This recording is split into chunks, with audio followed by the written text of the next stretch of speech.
Bon, salut tout le monde. Comme convenu, on va parler d'entraînement suite aux questions qu'il y a eu. Voilà, on va mettre ça en post, au moins ça restera. Et puis en story, ça serait très long.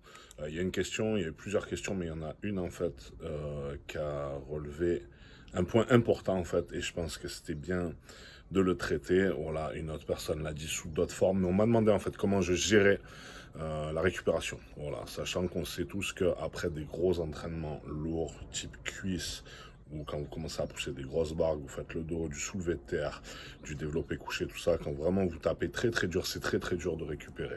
Donc voilà, ça en fait, j'ai dit que j'expliquerais en fait comment moi je procède, particulièrement sur moi et aussi sur les athlètes en fait qui ont les capacités de pousser lourd, car il faut savoir qu'on pousse pas forcément lourd dès le début. Après, le lourd il est proportionnel au niveau de chacun, donc ça change en rien non plus.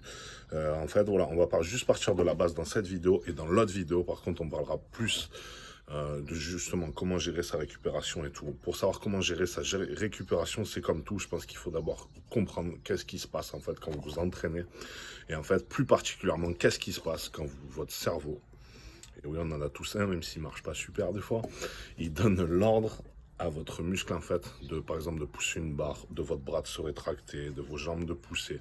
En fait voilà, il y a quelque chose qui s'appelle le système nerveux central, donc le SNC en abréviation. Bon voilà, c'est un mot très simple en fait, c'est simplement ce qui se passe.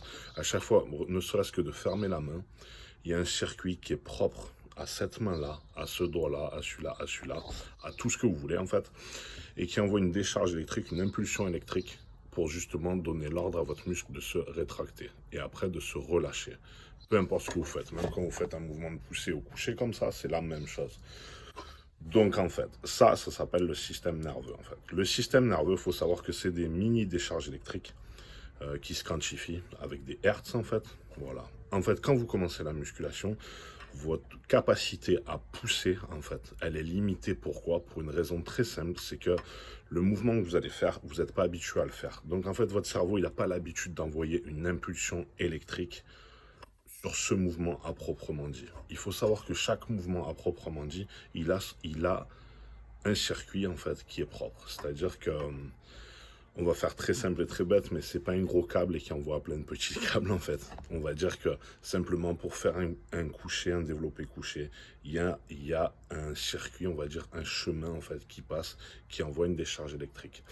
C'est pour ça aussi que quand vous faites par exemple beaucoup de musculation au début, on progresse vite. Pourquoi? Parce que notre capacité, elle est faible. On va parler, donc c'est en Hertz. Par contre, je donne des chiffres qui sont totalement indicatifs. Une contraction maximum, vous voyez quand vous avez une crampe, ça c'est une contraction maximum. Le muscle, il ne peut pas se contracter plus. Admettons que ça, on va dire c'est 100 Hertz. Je répète, c'est des données indicatives. C'est propre à chacun et j'ai aucune idée de ce que c'est réellement les données des Hertz qui s'envoient. Et de toute façon, on s'en fout. Quand vous envoyez justement les Hertz, en fait, une maximum, quand vous prenez la première fois une barre, on va dire que vous êtes au début. Donc votre cerveau, il n'a pas la faculté de pousser beaucoup. Admettons que vous envoyez 20 Hertz. À force de vous entraîner, cette capacité, en fait, elle progresse. Vous en envoyez 25, puis 30, puis 35. C'est pour ça qu'au début, on prend beaucoup de force. Et d'ailleurs, en fait, qu'est-ce qui détermine réellement le fait qu'on soit fort ou pas? La plupart du temps, c'est juste notre capacité à envoyer une information, une impulsion électrique en fait dans les muscles. On pense beaucoup que c'est en gagnant de la force et de la masse musculaire qu'on prend du muscle, ce qui est vrai, forcément, mais c'est surtout parce que notre système nerveux, en fait, il a la capacité à envoyer de plus en plus d'hertz. Pour ça, il y a plein de techniques pour s'améliorer, ça fera peut-être l'objet d'autres vidéos si vous me le demandez. Aujourd'hui, on essaie de rester focus. Voilà, donc en fait, quand vous vous entraînez, vous envoyez des impulsions électriques.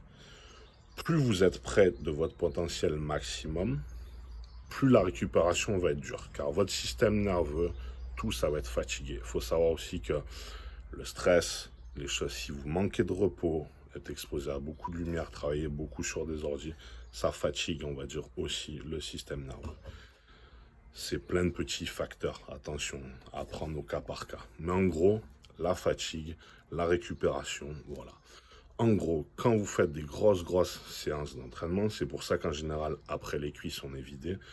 Forcément, on a des courbatures, on est fatigué, on a tapé dans ses réserves énergétiques, mais surtout, notre cerveau, en fait, le système nerveux est épuisé parce qu'il a poussé à son système maximum et du coup, il a besoin de récupération. Voilà. On va essayer de faire pas trop long aujourd'hui, juste pour assimiler ce que c'est le système nerveux central et on reviendra après en parler sur d'autres domaines. Si vous avez des questions déjà sur ça, n'hésitez pas, j'y répondrai. Bonne journée à tous.